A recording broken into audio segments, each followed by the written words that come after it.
Hello friends, welcome back to my channel with another new story. तो चलिए आज की कहानी को शुरू करते हैं। एक किसान था, वो अपने खेत में हल चला रहा था। तभी उधर का राजा शिकार के लिए निकला हुआ था और उसे बहुत ज़ोर से भूख प्यास लग गई थी। तो वो जाकर उस किसान के पास खेत में बैठ गया जहाँ वो किसान हल चला रहा था। ये देखकर किसान ने बिना कुछ पूछे, बिना कुछ जाने, वो जो भी अपना नाश्ता खाना लेकर आया था उसने उस राजा को दे दिया। राजा ने खाना खाया, पानी पिया, बहुत खुश हुआ और उसके बाद उसने उस किसान से कहा, उसने बताया कि मैं इधर का राजा हूँ और आज से तुम मेरे मित्र हो। अगर तुम्हें कोई भी ज़रूरत कभी भी मेरी ज़रूरत पड़ी तो मेरे पास आ जाना है। इस तरह से बातें करके राजा चला गया। थोड़े दिन के बाद गांव में अकाल पड़ गया, बारिश नहीं हुई। किसान बहुत परेशान था।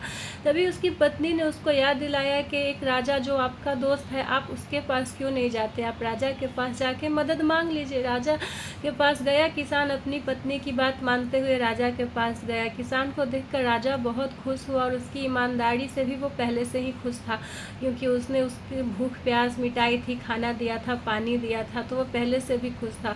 तो वो गए, उसको किसान को उसने अपना वजीर बना दिया, खजाने का वजीर बना दिया। और अब किसान अब वहीं रहने लगा, बहुत अच्छा काम करने लगा। सब लोग खुश थे, राजा भी खुश था। लेकिन कुछ मंत्री थे जो उस किसान से जलते थे। उसने साजिश रची और राजा को बताया कि एक किसान, ये जिसको आपने वजीर बनाया, हमेशा अपने पास एक बक्सा रखता है।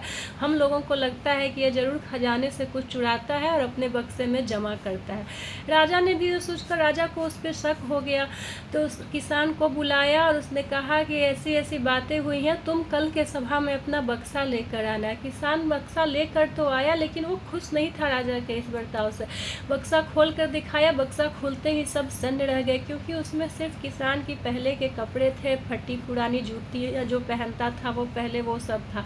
ये देखकर सब लोग आश्चर्य में पड़ गए। फिर किसान ने कहा कि मैं तो ये अपने साथ इसलिए रखता था क्योंकि कभी मुझे घमंड न चढ़ जाए, मुझे अपना पास्ट याद रहे, मैं भूल न जाऊं कि मैं कौन हूँ। लेकिन राजा, आपने ये सही नहीं किया, आपने मुझ पे शक किया, मेरे विश्वास पे शक किया, इसलिए अब मैं यहाँ से जा रहा हूँ और मैं आपके राज्य में कोई काम नहीं करूँगा।